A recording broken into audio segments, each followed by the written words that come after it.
noticed that this is not cut on the fold on the center back, but there is an actual seam there. And the nice thing about that is there's some shaping in that back, which I really like. I prefer that. So let me find that pattern piece. Here it is. This has 5/8 inch seam allowance. So we're just going to sew up right sides together our center back. If you are doing the overlock, set your machine up, set it up so you know where your 5/8 is, and you'll be trimming off a little bit and just serge it, which is what I am going to do. If you're sewing this on your sewing machine and you don't have an overlock machine, you can zigzag, do a tiny zigzag, not a satin stitch. You want the zigzag to be open but narrow, and you can just zigzag that down. You can do the straight stitch where it's straight stitches down and then is slightly offset, goes up, straight stitches down, goes up, and that actually gives a little bit of a stretch in the straight stitch. It looks from the outside just like a straight stitch, but it does give you a little movement. Sometimes the patterns will show you just straight stitching side by side. I don't know why that's the #1 option they give you in this, because it usually ends up with pop stitches, but that's what the patterns will show. So I personally would do a micro zigzag or a slightly off stitch on mine. If you're on a Bernina, it's stitch number 5. Either way, let's sew up our backs. So here's mine, right sides together, so it just looks black. I'm just going to serge that really quickly. This is actually a fast little pattern. I think this is going to go really quickly. It's only 4 pieces, 4 pattern pieces, that is.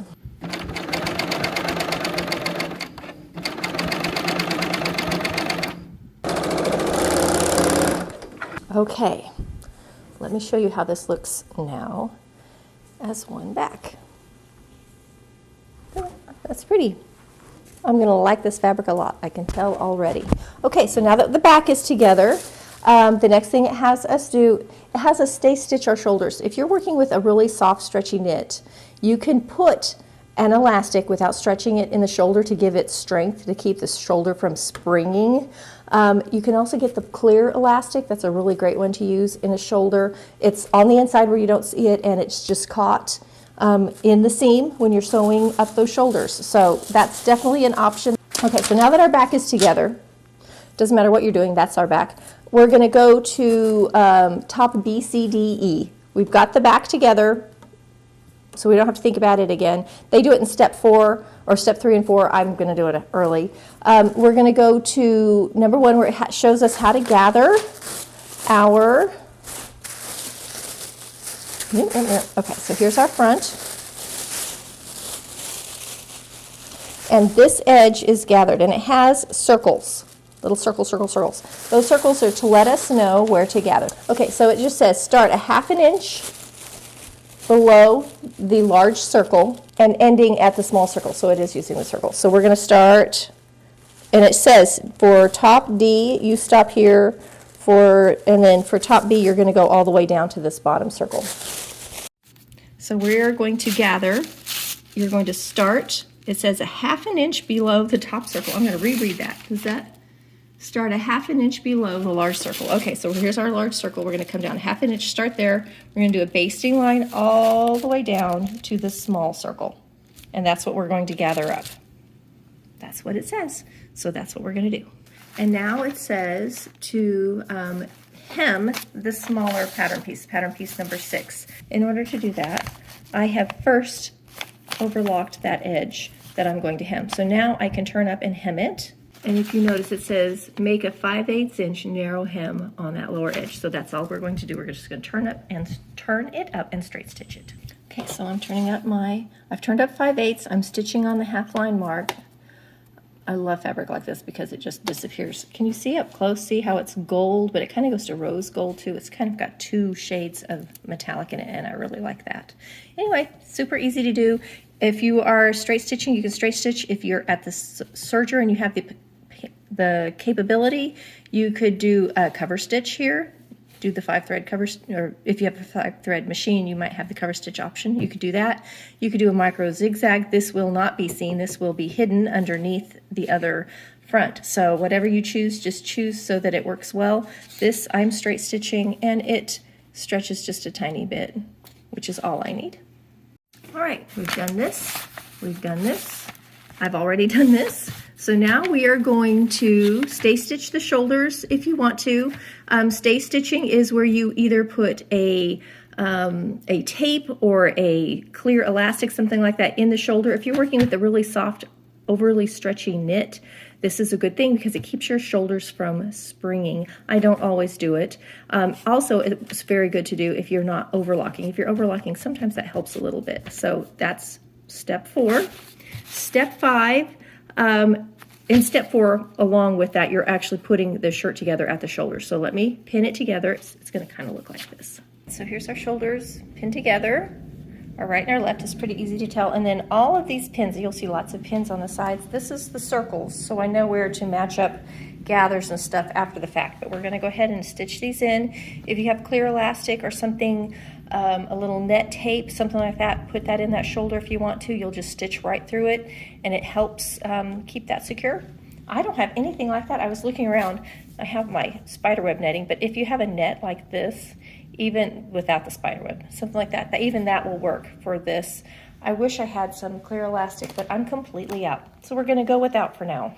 All right, the shoulders are sewn together. I serged mine. Now we're ready to hem this entire front. We're gonna go all the way around this circle and hem it. And I'm going to serge that outer edge first, then turn it up and stitch it, just because it's always neater. Here they're actually roll hemming it, which you can do. I would prefer to only fold it back one time and have that overlocked. It has been overlocked, and now I am turning up the 5/8. I will be stitching on the 1/2 inch. I'm showing it from the wrong side, but when I'm ready to stitch it, I will turn it over and stitch from the right side. If you were just basting, don't forget to turn your stitch length back so you don't end up with a super long stitch length for your top stitch. Now that we have hemmed our neckline, here's mine, we're ready to do the gathering on the long side. If you're doing view B or D, you're going to gather this side first. So we're going to start by pinning at the hem.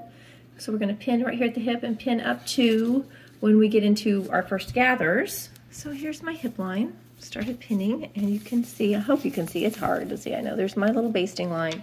And then the first circle up at the top, this one, is where the edge of that side that flips over, that's where it's going to get pinned. So you're not going to pin up here on the side seam. It's going to start there because of how it crosses over. And now we're ready to take all these gathers. We're going to pull our basting stitch, and all those gathers are going to fit between those 2 pins. So here's how the gathers are starting to look.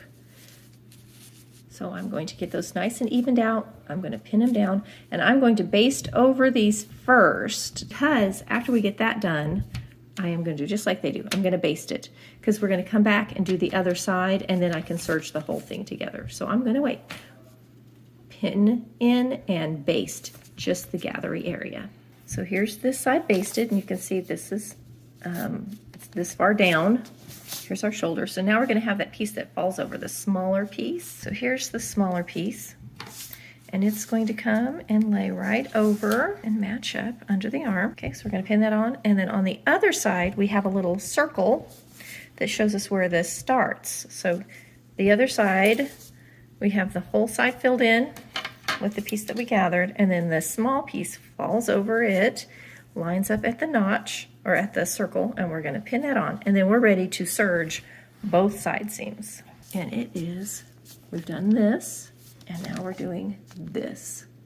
Watch all those little circles. Okay, we've got this done. Here's mine. One thing I like about this is the shaping. It actually shapes very nicely. It gives you a nice shape. So this is how it looks on the inside. So we're ready to start on sleeve, because the neckline's already completely done. I went ahead and just serged around the hem.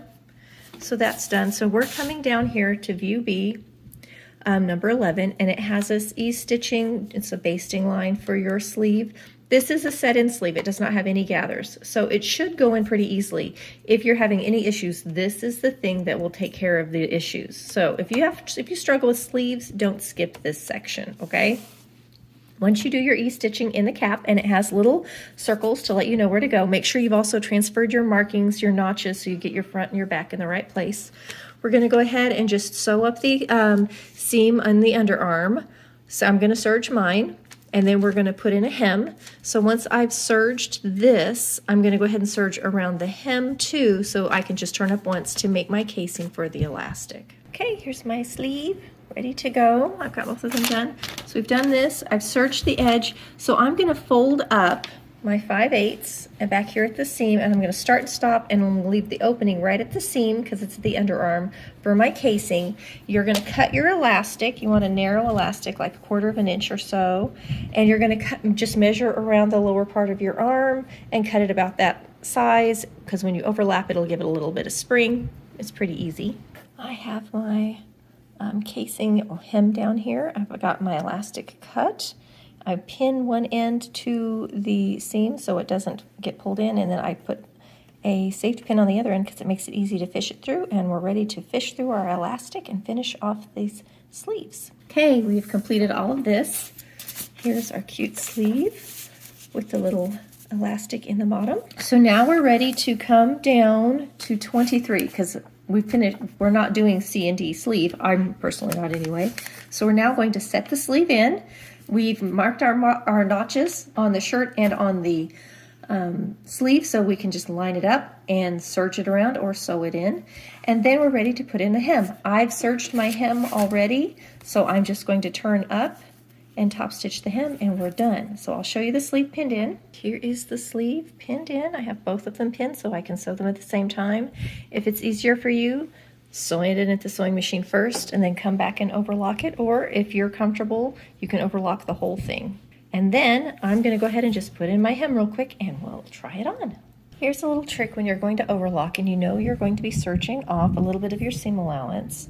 Instead of starting on the edge and cutting in, I pre-cut a little area that will fit perfectly right under the needles, and then I start stitching. So it looks like this when I start out, so you can see there it is right on the edge, and here's the little bit that I cut off to get it started, just enough to, it's about this distance, that's about how much I cut off. Then I let the knife take over, and it will automatically be lined up where I need it to for my 5/8 inch, and I can stitch all the way around very easily. Sleeves are in, they're cute. I like this shape of sleeve. I think it's very attractive in the 3/4.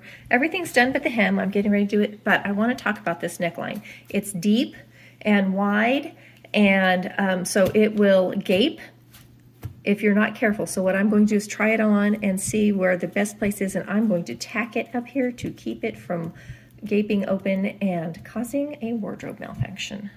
Okay, let me show you this cute top. This is a great easy wear top. Throw on a cute shoe, whatever your style is. Cute earring, fix your hair, put on a little darker lipstick, and you can go out for an evening. And it's so easy to wear. This is so comfy because it's knit. I definitely like this pattern. It took me about 1.5 hours to sew. That's it for the whole day. And I haven't even tacked it yet. It stays fine. It's not too bad at all. It's not too gappy. I'm pleased. I'm wearing my Itch to Stitch pant. If I wanted to be comfy, I'd wear these boots. These are a little less comfy, but they're a very pretty shoe. So if you want to make the whole outfit, the pants for 2 weeks worth of videos, one fitting, one sewing. So I'll put the information to those videos down in the description. And I'd love to know if you've sewn this top. How did you make it? I've made mine sort of fancy for evening, though I probably will actually wear this at home for like holiday, easy holiday. I could cook in this. I could be comfy moving things around and still look pretty cute. See you next week for another fun video. This hair. What's with this hair? It just wants to stick out no matter what I do.